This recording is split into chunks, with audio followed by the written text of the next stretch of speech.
para ser prolijo. Hay un texto base, dos textos base que vamos a leer. Mateo capítulo 13, versículo 10 al 7.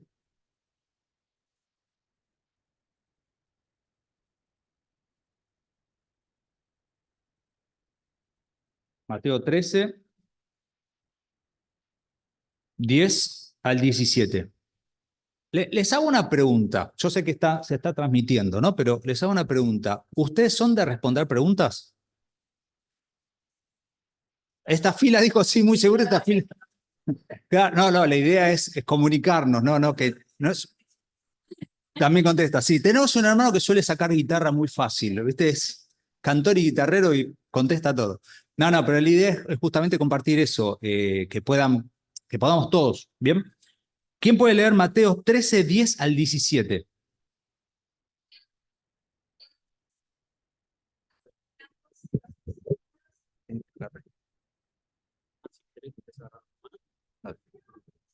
Sí, tranquilo.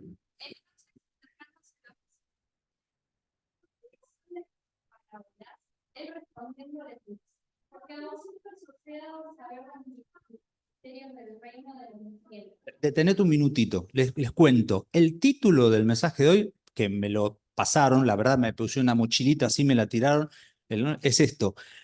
La pregunta es, ¿por qué les hablas por parábolas? El título es este, ¿por qué Jesús hablaba por parábolas? Entonces, cuando lean, o sea, ella está leyendo, cuando sigan la lectura, piensen en eso. La pregunta es, ¿por qué Jesús hablaba en parábolas? Sí.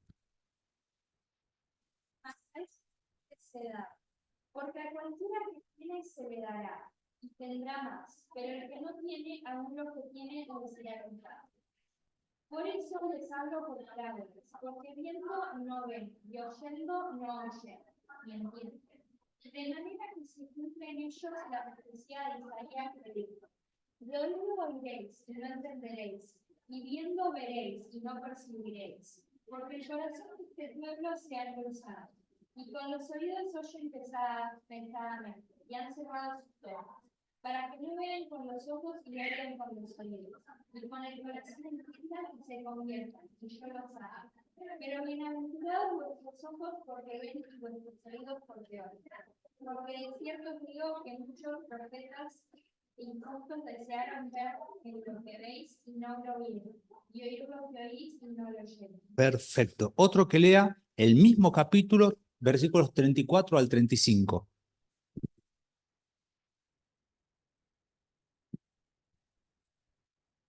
Todo esto habló Jesús por parábolas a la gente y sin parábolas no les hablaba, para que se cumpliese lo dicho por el profeta que dijo: abriré en parábolas mi boca, declararé cosas escondidas desde la fundación del mundo. ¿Vieron el detalle que está ahí? Ahí hay un texto de la antigüedad. ¿Qué dice el texto? Bien. Y el último pasaje base, Marcos 4, 33 al 34. Les aviso que vamos a leer varios versículos hoy, ¿eh? Marcos 4, 33 al 34. Sí, por favor. Les hablaron la palabra conforme a lo que podían oír. Y sin parábolas no les hablaba, aunque a sus discípulos en particular les declaraba todo. Exacto. ¿Cuántos versículos de la Biblia escribió Jesús? ¿Se entiende? Bien, entonces, antes de ir a responder a la pregunta, les invito a irnos un poco hacia atrás y después vamos a ir de vuelta a la pregunta. Hebreos capítulo 1, versículo 1 y 2.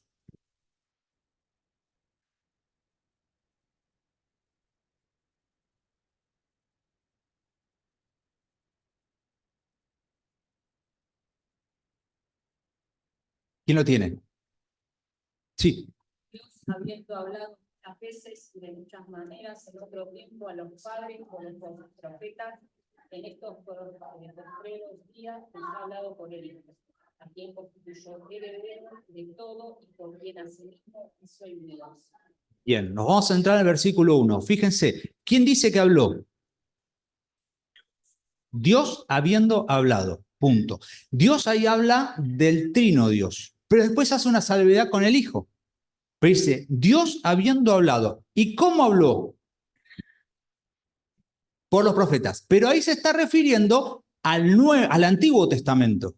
Bien, el Antiguo Testamento se dividía en el libro hebreo en 3 secciones. Vos tenías la ley, los profetas y los escritos, donde por ejemplo estaban los salmos. Vamos a ver un versículo que lo nombra. Entonces, ¿qué dice? Dios, habiendo hablado en el Antiguo Testamento, en la parte bíblica, como por los profetas. ¿Qué sigue diciendo? ¿Cuándo habló? ¿Qué dice el texto? ¿Lo tenés abierto ahí? ¿Cuándo habló? En el pasado, en otro tiempo. En el versículo final que dice que ahora nos habló. O sea, si hago un cuadro, un Excel, a mí me gustan mucho los Excel, como soy técnico, me gustan las cosas muy ordenaditas, con eso lo entiendo mejor. Entonces me hice mi propio cuadro. ¿Y qué puse? Dios habló. Una columna dice Antiguo Testamento y otra columna dice Nuevo Testamento. Y al lado le puse la pregunta ¿cómo?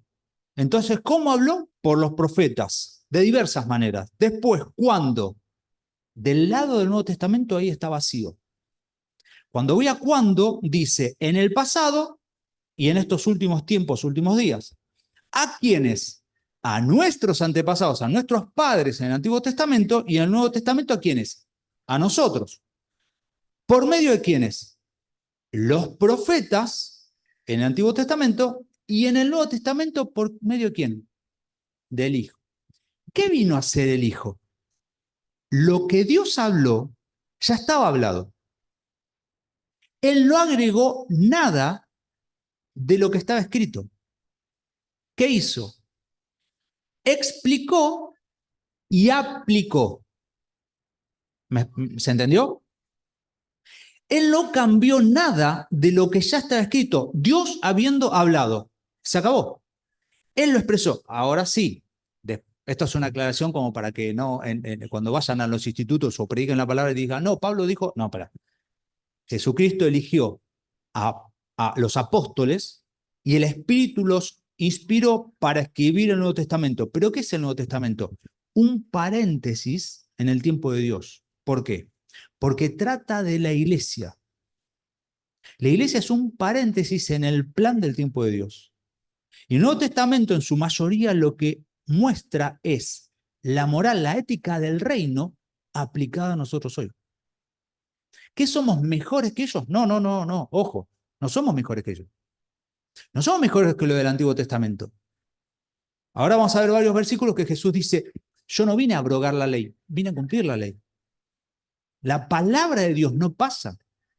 Pero ¿qué le dio en el tiempo de la iglesia a los que componen la iglesia? Un poder que es el Espíritu Santo para poder superar aún la ley. ¿Cómo superar la ley? ¿Vieron que dice ojo por ojo, diente por diente? La ley se me aburrió, uno se me está bostezando, vamos a avanzar. Ojo por ojo, diente por diente, ¿correcto? ¿Eso pasó? ¿Eso no existe más?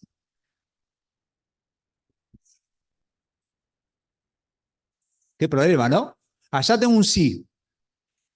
Hoy en día estaría bueno, ¿no? Un ojo por ojo, diente por diente. No te entendí.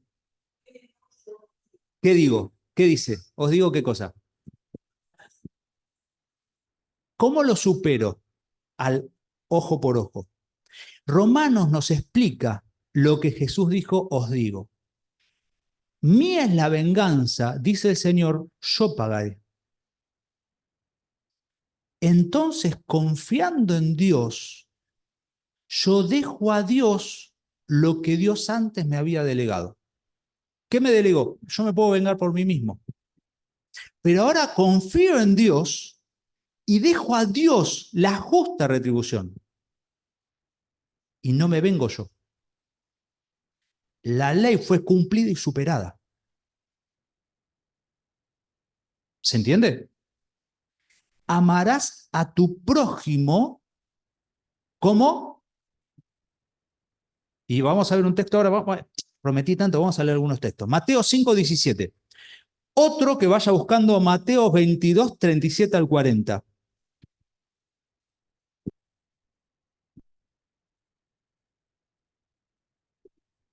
Mateo 5:17, ¿quién lo tiene?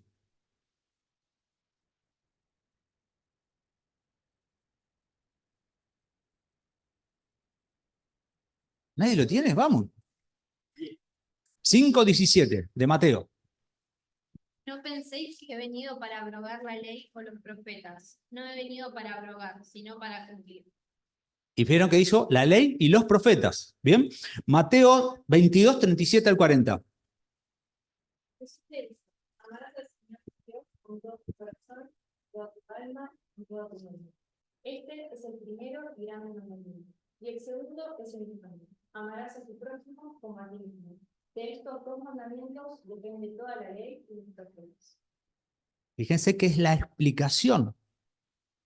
Los judíos agarraban la letra, la ley, y trataban de ponerle todos los condimentos como para cumplirlo y no hice en ningún lado. Miren, al día de hoy, en los sábados, cuando vos vas a un hotel en Israel, yo no fui, me contaron, pero dicen que el ascensor está programado para que pare, cuando está todo el día, está subiendo piso por piso y bajando piso por piso, para que no haga esta acción el judío que quiere guardar el sábado, porque estaría haciendo un esfuerzo. Jesús, ¿qué le está diciendo? Pará, ¿yo querés que te explique? En estos dos mandamientos se cumple toda la ley. Está el entendimiento de toda la ley. Cuando vos amás al prójimo como a ti mismo, no vas a hacer ninguna de las cosas que la ley te dice que no. Claro, Pablo después nos va a explicar, y lo vamos a ver ahora en la parábola, que humanamente hablando, en el capítulo 7 de Romanos, el hombre tiende a las leyes que están en los miembros. El hombre, vos, yo y los de la calle, todo. El espiritual, en el capítulo 8 de Romanos, tiene un poder que le permite romper, vencer la ley natural del pecado. Lucas, capítulo 16, 16 al 17, y otro que busque el mismo capítulo de Lucas, 29 al 31. Y alguien que busque Juan 1, 45. Repito, Lucas 24, 27 al 44. Perdón, 27 y 44. Son dos versículos. No, perdón, me cambié de línea, perdón. Es Lucas 16, 16 al 17, ahí está. Dice así, la ley y los profetas eran hasta Juan. Desde entonces el reino de Dios es anunciado y todos se esfuerzan por entrar en él. Pero más fácil es que pase el cielo y la tierra que se produzca una tilde de la ley. O sea que en la primera parte, si yo leo la primera parte, pareciera que la ley se acaba. Pero cuando concluye dice, no, la ley no se acaba. Entonces, ¿qué está introduciendo? El concepto del reino. ¿Quién lee Lucas 16, 29 al 31? Y Abraham le dijo a Moisés y a los profetas, vienen, óigalos, y trató el 31 o el 31. 27 solo. No, perdón, 16, 29 al 31, sí. Sí. Él entonces dijo, no, padre Abraham, pero si alguno fuere a ellos de entre los muertos, se arrepentirán. Mas Abraham le dijo, si no oyen a Moisés y a los profetas, tampoco se persuadirán, aunque alguno se levantare de los muertos.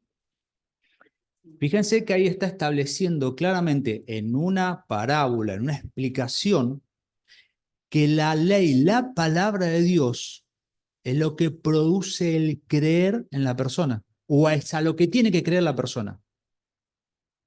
Fíjense que el que está en el infierno, en este relato, ¿qué le está diciendo? Envía a alguien que vaya de los muertos para que crean. ¿Y qué le contesta el padre Abraham? Pará, tienen la ley y los profetas. Fíjense lo importante que es la palabra de Dios, que Hebreos nos dice que es viva y eficaz. Juan 1:45, ¿quién lo tiene? Hemos tratado a aquel que dio una ley, así como los profetas a Jesús, el hijo de José de Nazaret. ¿Qué dice el texto? Que Natanael conocía la escritura, la ley y los profetas, y solamente cuando vio a Jesús dijo, unió, Alcoyana, esto es viejo, perdón. No te rías, me hace que... Ah, está perfecto. Y unió, hizo Alcoyana. ¿Está bien? Unió. Dijo, esto está de la ley y los profetas. Y este está haciendo lo mismo que está profetizado, que está escrito. y que dice creyó. ¿A qué creyó? A la palabra de Dios. ¿Se acuerdan de Hebreos 1? Dios habiendo hablado. Un par de pasajes más. Lucas 24, 27 y 44. Ahora sí, me había saltado una línea.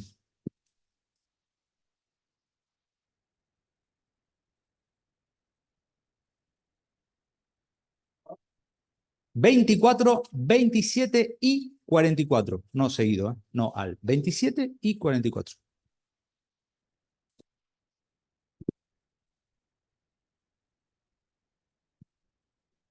Sí, 24, versículo 27.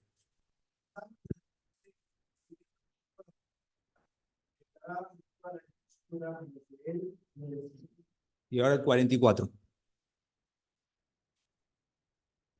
Y le digo, estas son las palabras que vos habéis estando aún con nosotros, que era necesario que todo lo que está escrito en la ley de Moisés, en los profetas y en los salmos.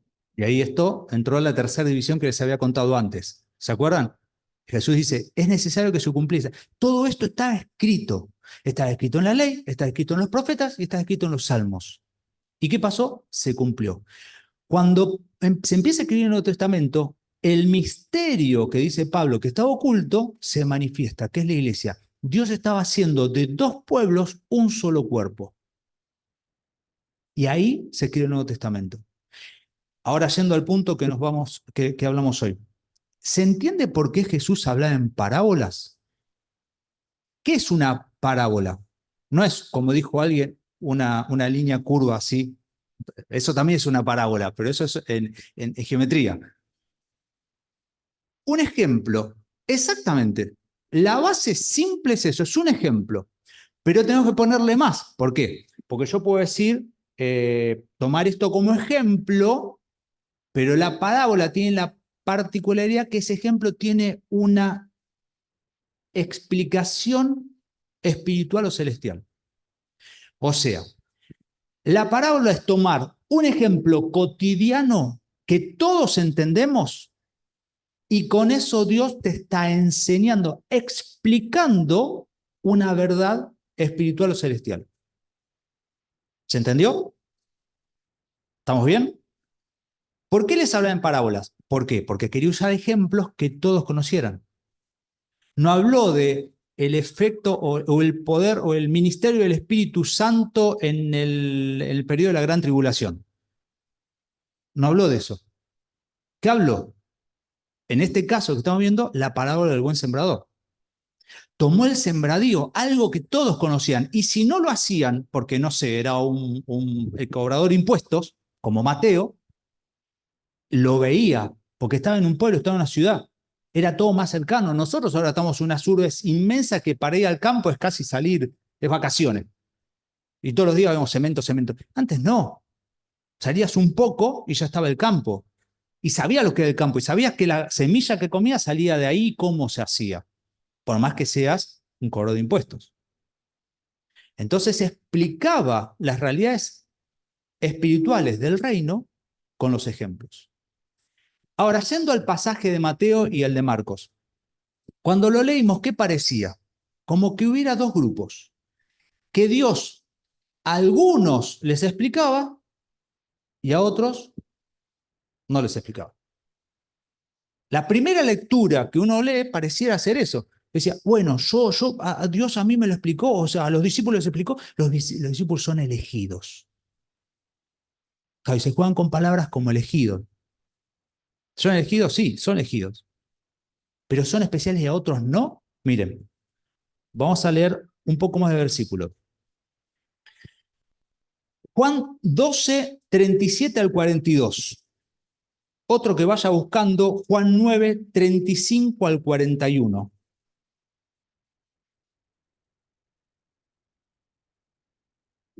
Juan 12, 37 al 42. Pero a pesar de que había hecho tantas señales delante de ellos, no creían en él, para que se cumpliese la palabra del profeta Isaías que dijo, Señor, ¿quién ha creído a nuestro anuncio? ¿Y quién se ha revelado al brazo del Señor? Por esto no podían creer, porque también dijo Isaías, cegó los ojos de ellos y endureció su corazón, para que no vean con los ojos y entiendan con el corazón, y se conviertan y yo los haré. Isaías, ¿hasta cuál era? Hasta el 42. Isaías dijo esto cuando vio su gloria y habló acerca de él. Con todo esto aún de los gobernantes muchos creyeron en él, pero a causa de los fariseos no lo confesaban para no ser expulsados de la sinagoga.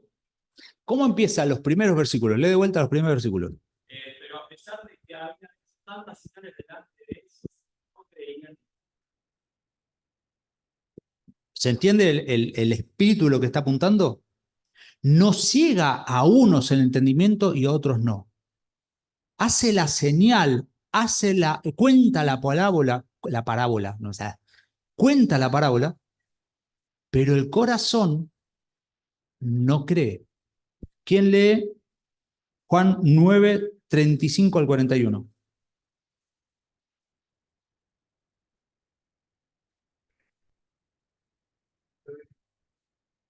¿Quién es, Señor, para que crea en él? Lo dijo Jesús. Pues me has visto y me has visto, y el que habla contigo es.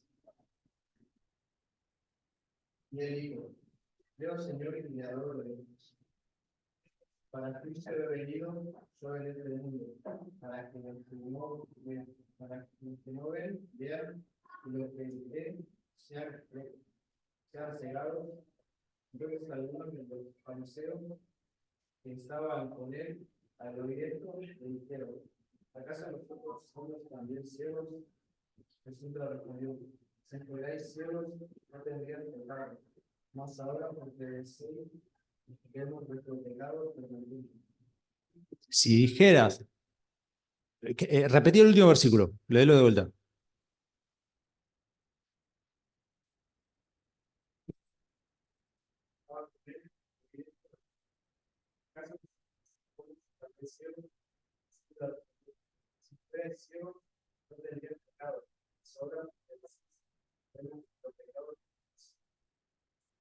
Ellos entendieron perfectamente lo que Jesús le hablaba al ciego.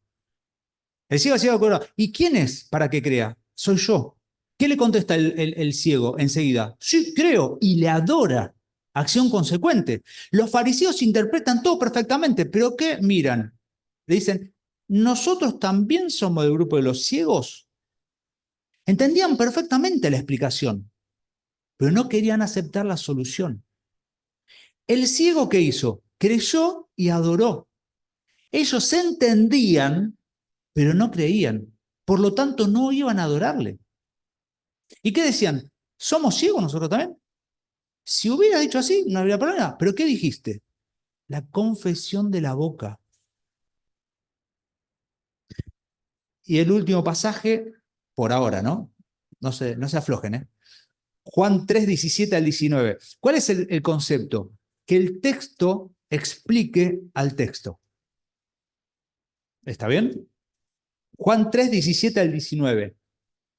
Que no envió Dios a su Hijo al mundo para condenar al mundo, sino para que el mundo sea salvo por él. El que en él cree no es condenado, pero el que no cree ya ha sido condenado porque no ha creído en el nombre del unigénito Hijo de Dios. Y esta es la condenación. Que la luz vino al mundo y los hombres amaron más las tinieblas que la luz porque sus obras eran malas. ¿Dónde pasa en estos versículos la decisión? ¿Pasa por Dios o por el hombre? El hombre ya está condenado. Vos y yo, antes de la salvación, vamos a entender que todos los presentes somos salvos. Después vamos a hablar, ya nacimos en condenación. Tenemos la muerte como condenación del pecado que arrastramos a Adán, pero también están los pecados por acción o por omisión que nosotros mismos hacemos. Entonces, nuestro destino final, parece el título de película, pero es así, nuestro destino final, ¿qué es la muerte? La separación de Dios. El cambio de rumbo es el creer. ¿El creer a qué? A la palabra de Dios. No es entender mentalmente la palabra de Dios, lo cual los fariseos lo hacían perfectamente. Es creer, es la definición de fe clara y llana que está en Hebreos capítulo 11, versículo 1. ¿Qué es la fe? La certeza de lo que se espera. Si es una espera, si es una esperanza, es algo que no tengo, que me lo contaron. ¿Y qué hice? Le creí. Ejemplo rápido y simple, no es una parábola, pero ejemplo rápido y simple. Vamos al médico con una enfermedad normal, de las comunes, media complicadita, y el médico hace una receta que no entendemos la letra para nada, ¿bien? Y fuimos al médico, vimos unos cuantos pergaminos así, y nos hace la receta, ¿y qué hacemos con la receta? Sí, pero agarrarla e ir a la farmacia, ¿qué manifiesta? Que le creía al médico. De hecho, yo puedo ir con la necesidad al médico y después hacer lo que yo quiero. Que eso sucede con el nutricionista. No sé por qué se ríen todos, ¿no? Vamos al nutricionista y le decimos, che, quiero bajar de peso. Toma, haz esto. Ah, sí, no, pero bueno, no quiero dejarlo dulce. No quiero dejar la sal. Pero cuando estamos enfermos, que se acerca el umbral de la muerte, agarramos el papelito del médico que no entendemos nada y le creemos y vamos a la farmacia. Después también le creemos al farmacéutico, porque no entendemos nada. Le damos un papelito y nos devuelve una caja. Y encima después la tomamos. Pues nos dicen 8 horas, 6 horas. Y nos dicen 10 días. Bueno, algunos no hacen 10 días, pero bueno, el médico es un problema. Somos los seres humanos así. Y esto es lo que está diciendo Jesús. Miren estas frases, no son mías. Ellos ven, entienden la parábola, pero no la verdad. La ceguera voluntaria va seguida de ceguera judicial. La ceguera voluntaria va seguido de la ceguera judicial. Yo tengo el semáforo en rojo. Se está poniendo en ese amarillo, viste, que es casi anaranjado. Estoy al borde de la línea, la jirafita, ¿no? Que le dicen, se está riendo, te pasó también, ¿no? Estoy ahí y está en mi mente ese detalle. Acelero, freno, acelero, freno, acelero, freno. Si estás en Alemania, frena, no hay problema, no hay duda de nada, ellos frenan. Si estás en Argentina, ¿qué hacemos? Es naranja. ¿Viste? El amarillo, el rojo es naranja. Y vos cuando tomaste esa decisión y justo había una fotomulta, te llega la sentencia judicial. ¿Dónde estuvo la decisión? ¿En el pedal de aceleración o en el pedal de freno? Sabías todo. ¿Lo entendías perfectamente? Pero estaba la decisión. Miren, dice Vine, no es bueno cuando el mensaje es recibido con sonrisas y vitoreos. Primero debe haber convicción de pecado. Contrición, ¿saben qué es contrición? Yo lo tuve que buscar, ¿eh? ¿Saben qué es contrición? Es una palabra compuesta de estás haciendo un gesto, ¿qué es? No sé, yo te pregunté primero. No. Está bien. ¿Cómo? Y posiblemente, vamos a ver. Constricción viene a decir contrito, significa dolor, pesar de haber pecado. Primero, ¿qué tiene que haber? Convicción de pecado. Yo tengo que entender que soy pecador. Pero ¿qué tiene que ver después? Contrición. Me tiene que pesar el pecado. Y por último, hay arrepentimiento. Pedro estaba caminando sobre el agua. Se distrae y se hunde. ¿Cuál era la profesión de Pedro? ¿Cuántos levantan la mano y me dicen que Pedro, como pescador, no sabía nadar? Levanten la mano, ¿cuántos? ¿Qué dice Pedro? Ayúdame, sálvame. Miren, en mi mente lo tengo de una manera, lo voy a contar como lo tengo en mi mente, perdón, no está en el texto bíblico. Pero yo me imagino a Jesús parado sobre el agua, firme, sin problema, o que camina y se acerca y le da la mano y lo levanta de nuevo. ¿Bien? Pero Pedro se está ahogando. Cuando yo me ahogo y empiezo a manotear yo, lo puedo hacer. Y Dios no te dice nada. ¿Por qué? Yo me la banco, yo me arreglo. No tengo ni convicción, ni contrición, y menos arrepentimiento. Ojo, ojo con hacerle repetir una oración a alguien. Ojo con tirar las perlas a los chanchos, a los cerdos. Ojo. Nosotros predicamos el Evangelio, pero ahora la hace la palabra de Dios. ¿Y qué tiene que haber? Convicción, contrición y arrepentimiento. Dice Proverbios 29:1, por cuanto no tenían el amor de la verdad. Perdón, esto lo dice un autor que dice Watring. Por cuanto no tenían el amor de la verdad, no recibieron la luz de la verdad. Y ahora sí lean Proverbios 29:1.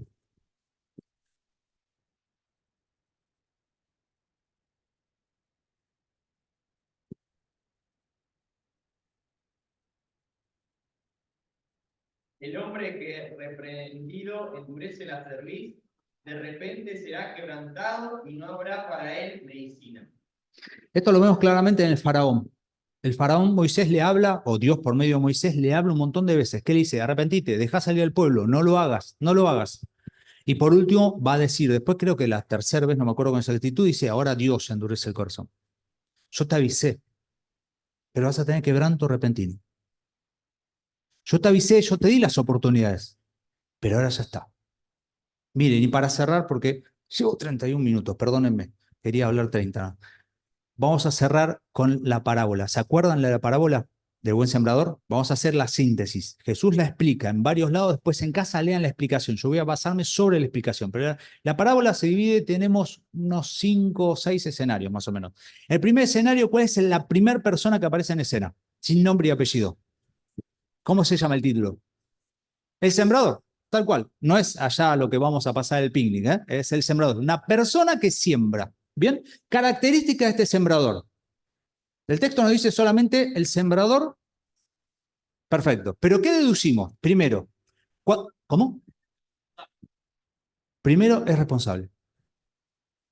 Salió.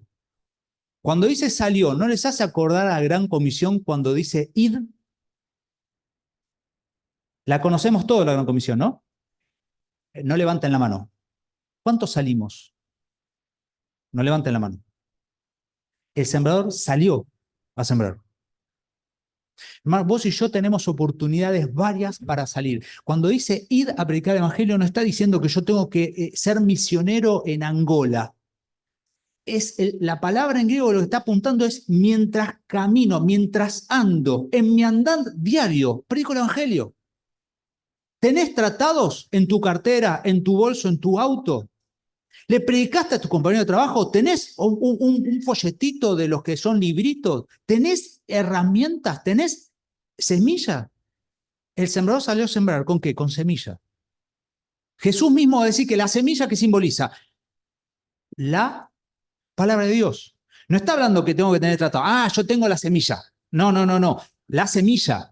Yo tengo que tener la semilla. Yo tengo que tener la palabra de Dios acá. La palabra de Dios me va a movilizar a salir. Aparte, uso las herramientas que tengo como las buenas semillas, o la semilla, o el texto, o el papelito, o lo que sea. Pero la palabra tiene que estar acá. La palabra me va a movilizar a salir a sembrar. El sembrador fue movido porque tenía la palabra. El sembrador salió a sembrar. Tuvo disposición y cumplió el mandato. No discutió diciéndole, che, pero hoy hace mucho calor para salir a repartir tratados para la obra que viene, esto de la iglesia que quieren hacer en paz para una obra, y tengo que salir a repartir tratados. No ir a buscar a los chicos con esta temperatura, no. El sembrador salió a sembrar. Siembra, echa. La primera semilla, ¿dónde cae?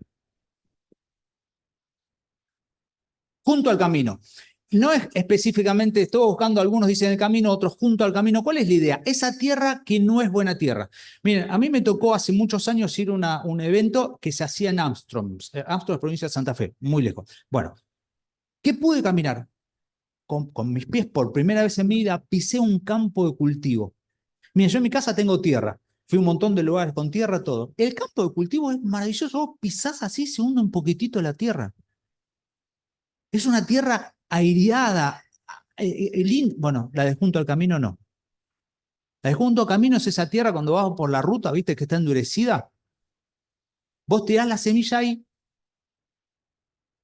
no tiene posibilidad de echar raíz. Las aves del cielo se la comen. ¿Qué hacemos? ¿Salimos a sembrar y solamente sembramos en la buena tierra? No. Nosotros sembramos. Dios nos manda a sembrar, no a quién y dónde sembrar. Alguna cae en junto al camino. Segundo escenario, ¿cuál es? ¿Se acuerdan? Hay que repasarlo, vamos. Los pedregales. ¿Qué son los pedregales? La semilla cae, hay un poco de tierra, pero abajo hay piedra, echa raíz, nace la plantita, pero como no puede profundizar sus raíces, el sol, ¿y qué es el sol? ¿Qué simboliza el sol? Sí, el sol es el calor, pero en la parábola. Las pruebas de la vida, las persecuciones, dice, ¿qué más dice? Dame un segundo. Y las aflicciones. Las pruebas de la vida, las aflicciones y las persecuciones. ¿Quién no tuvo aflicciones en la vida cristiana? No, perdón, yo bajo la mano porque sí tuve aflicciones, tengo aflicciones, tengo pruebas, pero siguen estando acá. Entonces, ¿ninguno de ustedes tiene piedra? Ahora vamos a responder eso al final y quiero apurarlo. El otro escenario, ¿cuál es? Los espinos. La tierra era buena, pero ¿qué había? Espinos. ¿La planta echa raíz? Sí, echa raíz. ¿Sale la planta? Sí. Pero los espinos tuvieron mayor velocidad en el crecimiento. ¿Y qué lo hago de vuelta? El sol. ¿Qué eran los espinos? Los deseos de Jesús. ¿Cómo? Los deseos de Jesús. Exactamente. Y los afanes de las riquezas. Busquen en los 3 evangelios y van a ver el dibujo. Es más o menos esto con algunas otras cosas más.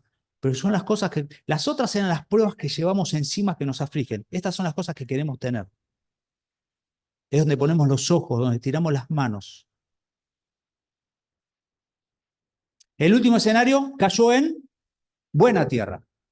Alguien tuvo el trabajito de sacar las piedras, alguien tuvo el trabajito de cortar y sacar la raíz de los espinos, y la tierra era buena. Ahora, en la tierra buena, ¿todos son iguales? Así tomo agua. No. ¿Cómo dice? ¿Cómo es el rinde de la semilla? Léanlo ahí, busquen el machete. ¿Qué dice?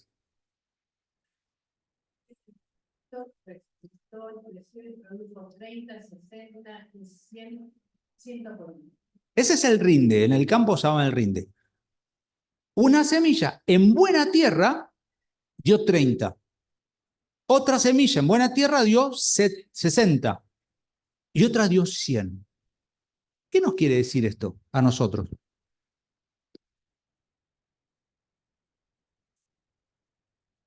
Mira, no trates de dar lo que no se te dio, pero no dejes de dar todo lo que se te dio.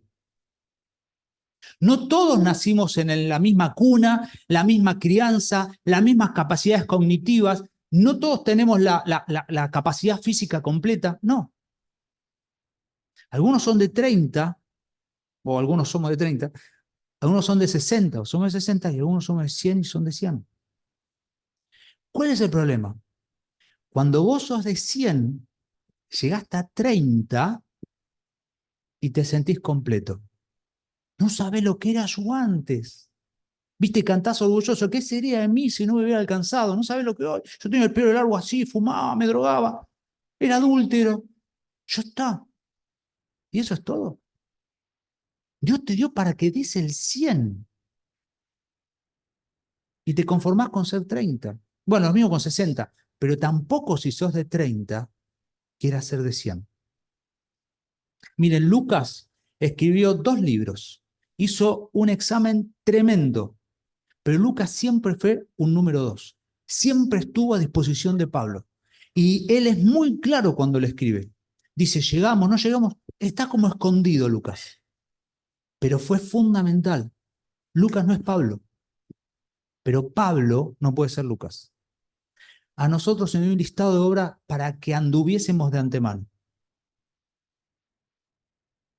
Yo no puedo hacer tu listado y vos no podés hacer mi listado. No es que yo hago 6 y vos me completás las 4 que faltan.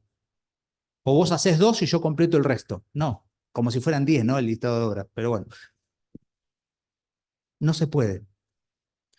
4 tierras, generalmente lo asociamos con el evangelismo. Ya hay más de uno que está bautizando, vamos a cortar ya. Vamos a dar 2 minutos para el cierre. 4 tierras, generalmente se usa para el evangelismo. Les planteo un minuto. Toda parábola tiene una explicación y varias aplicaciones, pero una explicación. Permítame una aplicación. ¿Qué pasa si en vez de evangelismo pensamos en cristianos? ¿Qué pasa si yo empecé la vida bien, no caía junto al camino, pero no saqué todas las piedras de la vida?